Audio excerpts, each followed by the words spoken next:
O cultivo de camarões de água doce é bastante recente, tendo se iniciado há pouco mais de 20 anos. É uma atividade importante não somente pelo seu retorno econômico, mas também pela sua característica ecológica, permitindo a manutenção da produção desses crustáceos e a preservação de suas populações na natureza.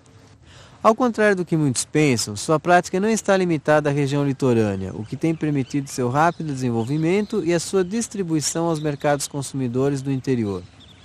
Um ponto crítico vem sendo a falta de informações, principalmente pela escassez de literatura disponível e a ausência de pessoal técnico especializado.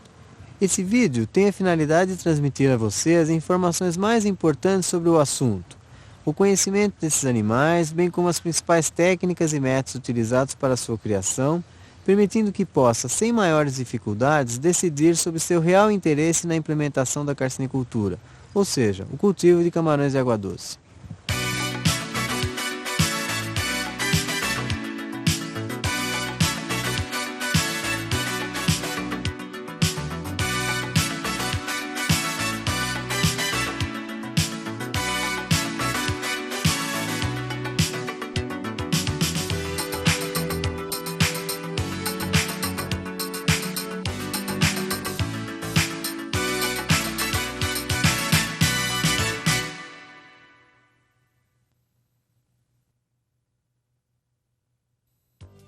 Os principais produtores de camarão de água doce são Vietnã, Taiwan, Tailândia, Índia, Equador e Brasil, responsáveis pela produção de aproximadamente 31 mil toneladas anuais, sendo que o Brasil contribui com 2% deste total.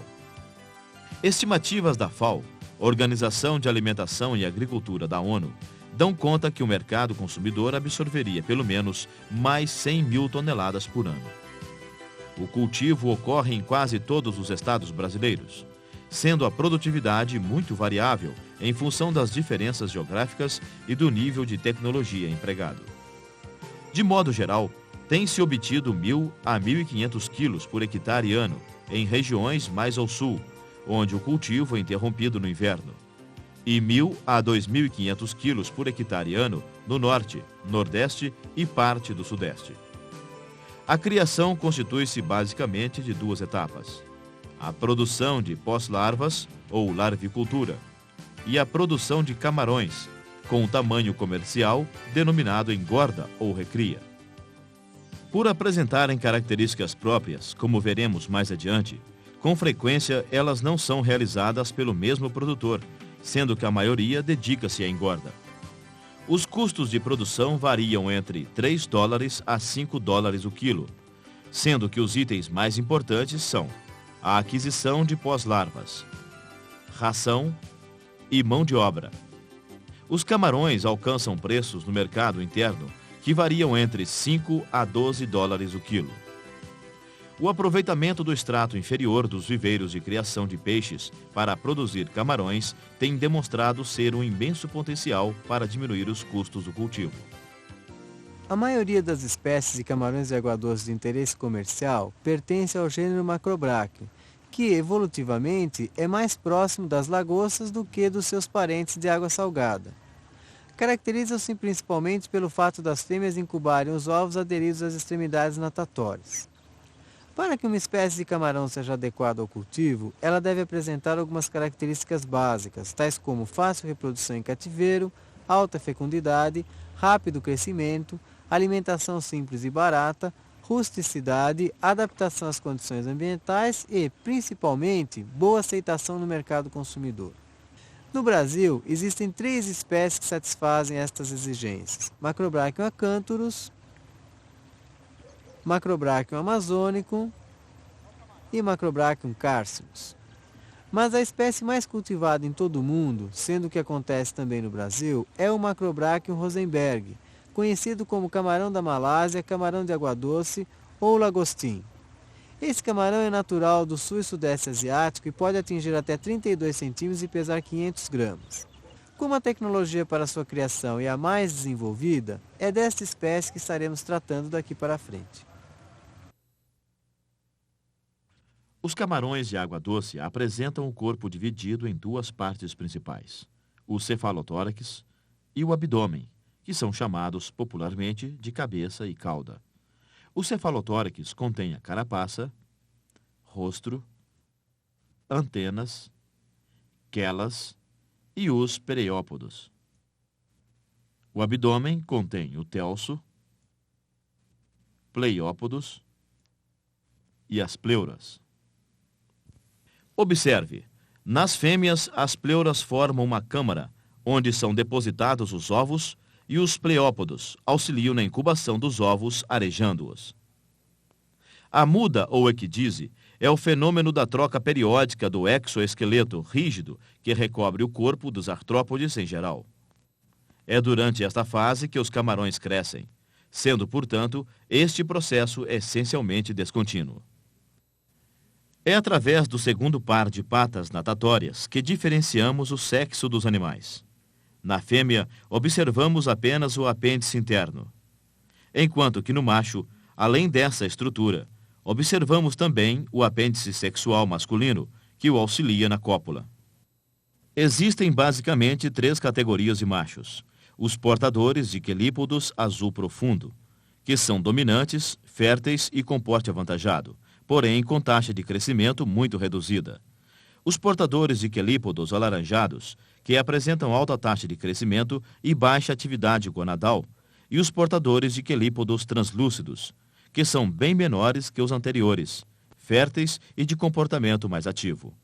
Machos SM podem transformar-se em OC e, posteriormente, em BC. O retrocesso, no entanto, não ocorre. A proporção entre os machos SM, OC e BC é aproximadamente 5:4:1. Na natureza, a reprodução ocorre em épocas bem definidas, mas em cativeiro tem-se conseguido reprodução contínua e as fêmeas podem desovar 5 a 6 vezes por ano. A maturidade sexual é atingida por volta do 5º mês. As fêmeas passam por um processo cíclico de maturação dos ovários.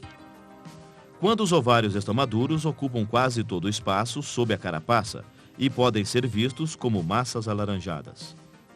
Completando o amadurecimento gonadal, a fêmea sofre uma muda pré-nupcial.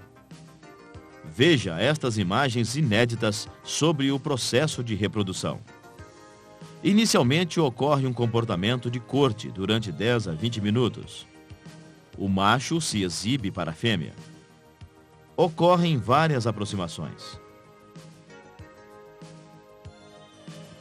Após este ritual, o macho segura a fêmea com os pareiópodos, limpando sua porção torácica ventral, na região dos poros genitais. A fêmea é posta com o ventre voltado para cima e ocorre a cópula, que dura cerca de 10 segundos. O macho deposita um espermatóforo na área limpa. O processo completo dura cerca de 30 a 40 minutos. 6 a 20 horas após o cruzamento, inicia-se a postura. Os ovos são fertilizados e conduzidos à câmara incubadora abdominal. Inicialmente apresentam coloração alaranjada bem viva, tornando-se cinzas ao final do desenvolvimento embrionário. O tempo de desenvolvimento embrionário depende da temperatura, levando geralmente cerca de 3 semanas. As larvas são planctônicas e iniciam os movimentos de natação cerca de 5 minutos após a eclosão. Nadam geralmente com o dorso voltado para baixo e a cauda para frente. Até a metamorfose, as larvas sofrem várias mudas e passam por 11 estágios. Após o último, o animal adquire forma semelhante à do adulto, sendo chamado pós-larva. Podemos resumir, então, o ciclo de vida do Macrobaccio rosenberg em 4 fases distintas: ovo, larva, pós-larva e adulto. A larvicultura é a primeira fase do cultivo de camarões. Ela destina-se à produção de pós-larvas, ou seja, a obtenção e cultura das larvas até completar a metamorfose. Nessa etapa, é necessário água com salinidade adequada para que as larvas transformem-se em pós-larvas. Para isso, o carcinicultor deve preferencialmente ter sua propriedade situada próximo ao mar, para que, misturando água salgada com água doce, obtenha água salobra. Quando o cultivo situa-se longe da costa, existem as opções de reciclagem e reutilização da água salobra e até mesmo a produção de água do mar artificial. Duas técnicas têm sido empregadas na fase de larvicultura: o cultivo em sistema aberto e o cultivo em sistema fechado. Um passo decisivo para o sucesso da larvicultura em sistema aberto é a escolha do local. É importante que ele seja próximo ao mar e que exista também grande quantidade de água doce, de boa qualidade.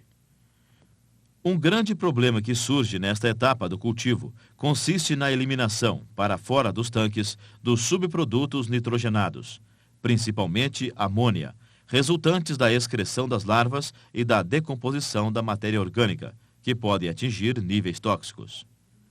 No cultivo em sistema aberto, esse problema é evitado sinfonando-se diariamente todos os detritos presentes no fundo e substituindo 50% a 70% do volume do tanque por água nova e de boa qualidade. Esta é a característica principal que define esse sistema. Por isso, há necessidade da propriedade situar-se próxima ao litoral, pois o volume de água salgada demandado é muito grande. Mas este sistema apresenta diversos inconvenientes. O controle dos parâmetros da água de reposição deve ser rigoroso para evitar choques que podem estressar ou até matar as larvas. O nível de amônia apresenta picos no ciclo diário, atingindo cerca de 2 ppm imediatamente antes da troca de água, caindo praticamente a zero após a renovação. Durante a redução do nível da água no interior do viveiro, as larvas são concentradas em altas densidades, ocasionando estresse e aumentando o canibalismo. Além disso, este sistema é inviável quando a larvicultura situa-se longe da costa. O sistema fechado se baseia na utilização de filtros biológicos que propiciam o processo de nitrificação, ou seja, as bactérias nitrificantes que se desenvolvem no substrato do filtro transformam amônia em nitrito e este em nitrato, que é bem menos tóxico às larvas. O sistema denomina-se fechado estático, quando a água passa por um tratamento de no mínimo 3 dias. Embora este sistema permita a reutilização da água, ele acarreta os mesmos problemas do sistema aberto. Já no sistema fechado dinâmico, a circulação da água através de filtros biológicos é contínua, garantindo baixos níveis de amônia e nitrito o tempo todo. Além disso, este sistema não envolve trocas de água e as condições do meio são bastante estáveis. Devido às vantagens que oferece, deve ser o sistema adotado por quem vai iniciar uma larvicultura. Convém ressaltar que esse sistema viabiliza o funcionamento de larviculturas longe da costa. Mas, nesse caso, surge outra dificuldade: a obtenção da água salgada. A solução é optar pela produção de água salobra com água do mar artificial. Nesse quadro é apresentada uma fórmula de água marinha artificial. Estudos mostraram que a sua utilização é viável economicamente para larviculturas situadas a mais de 600 quilômetros do litoral, sendo que, para distâncias menores, é mais interessante transportar água natural. O método para sua preparação está descrito no manual que acompanha este vídeo. A água salgada natural pode ser obtida diretamente da superfície do mar, a alguns metros de profundidade, ou a partir de poços. A água captada à superfície, em praias, pode apresentar problemas de contaminação por poluentes, inviabilizando sua utilização. A captação da água doce pode ser feita a partir de rios, lagos, açudes, nascentes ou poços. Quando são utilizadas águas superficiais, deve-se verificar de onde provém, pois podem estar contaminadas ou vir a se contaminar com poluentes. Qualquer que seja sua origem, ela deve ser filtrada e desinfetada antes de ser lançada nos tanques de mistura e preparação de água salobra. A filtração remove partículas sólidas em suspensão, substâncias tóxicas, parasitas e predadores, evitando que atinjam os tanques de cultura. Após filtrada, a água deve ser transferida para os tanques de tratamento. O melhor é manter tanto a água doce como a salgada sob ozonização por 3 dias. Após esse tratamento, a água está pronta para ser lançada no tanque de mistura e daí para os tanques de desenvolvimento larval. Para determinar a proporção da água do mar que deve ser adicionada à água doce, utilize a seguinte fórmula. Porcentagem da água do mar é igual à salinidade desejada, dividida pela salinidade da água do mar utilizada, vezes 100. A salinidade pode ser medida indiretamente através da densidade. Coloque uma amostra de água em um frasco de boca larga com a altura adequada. Determine a temperatura da água. Introduza o densímetro. Faça a leitura ao nível da água. Com esse valor, entra-se numa tabela como esta e procede-se à conversão. Por exemplo, a temperatura determinada foi 25 graus centígrados e a leitura do densímetro acusou 1,0086. Através da tabela, obtemos a salinidade 15 partes por mil. Veja os parâmetros da água que devem ser controlados. Salinidade é a concentração dos sais dissolvidos na água. Na água doce, ela é inferior a 0,5 partes por mil e na salgada, superior a 30 partes por mil. 12 a 16 partes por mil é o intervalo no qual o tempo de metamorfose das larvas é mínimo e a sobrevivência é máxima. O pH mede o grau de acidez da água. O valor 7 indica água neutra. Abaixo, água ácida e acima, alcalina. As larvas desenvolvem-se melhor em pH ligeiramente alcalino, situando-se entre 7,5 a 8,5. O teor de oxigênio dissolvido deve permanecer acima de 70% de saturação, devendo o sistema de aeração ficar permanentemente ligado. As concentrações de amônia e nitrito devem permanecer abaixo de 1 e 0,1 ppm, respectivamente. A temperatura deve ser estável e situar-se entre 24 e 31 graus centígrados, sendo que a faixa mais adequada está compreendida entre 28 e 31 graus centígrados. A produção de pós-larvas envolve uma série de etapas e requer a utilização de vários tanques para o tratamento da água, para o acasalamento dos reprodutores, para a eclosão, para o desenvolvimento larval, para a manutenção das pós-larvas até a venda ou estocagem, e para a produção de artêmia, que é a principal fonte de alimentação para as larvas.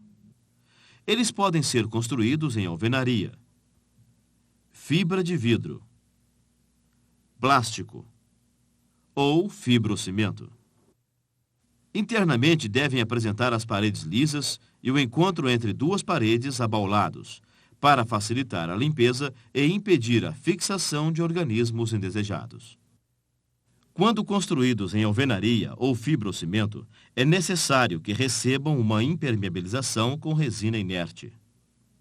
Quando se deseja iniciar uma criação de camarão da Malásia, ou as matrizes são adquiridas junto a institutos de pesquisas ou a outros criadores. Podemos iniciar a larvicultura com lotes de reprodutores ou diretamente com fêmeas ovadas. Quando já se dispõe de um plantel de adultos, é possível e importante realizar uma seleção rigorosa dos reprodutores, escolhendo animais que produzem maior número de ovos e larvas e que apresentem maior rendimento de carne e maior precocidade. A maioria dos carcinicultores usam algumas fêmeas ovadas escolhidas nos viveiros de engorda. Embora mais prático, este método impede o aumento da produtividade através da melhoria do plantel. Os viveiros ou tanques de acasalamento podem ter de 1 a 1.000 metros quadrados, com profundidade de 70 a 90 centímetros. Maiores dimensões dificultam o controle e a separação das fêmeas ovadas. O fundo deve ser natural, ou conter uma camada de 10 a 15 centímetros de cascalho. Os tanques muito pequenos devem ser providos de abrigos, tais como pedaços de tubo de PVC de 4 polegadas, ter aquecedores instalados para manter a temperatura da água por volta de 28 graus centígrados e ter oxigenação constante. Em tanques pequenos, colocam-se 5 a 6 reprodutores por metro quadrado.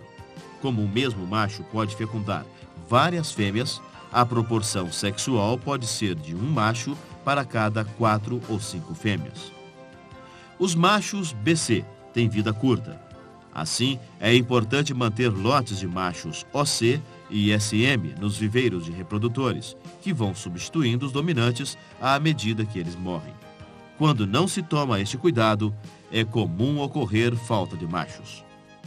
O número de reprodutores utilizados depende da produção larval desejada.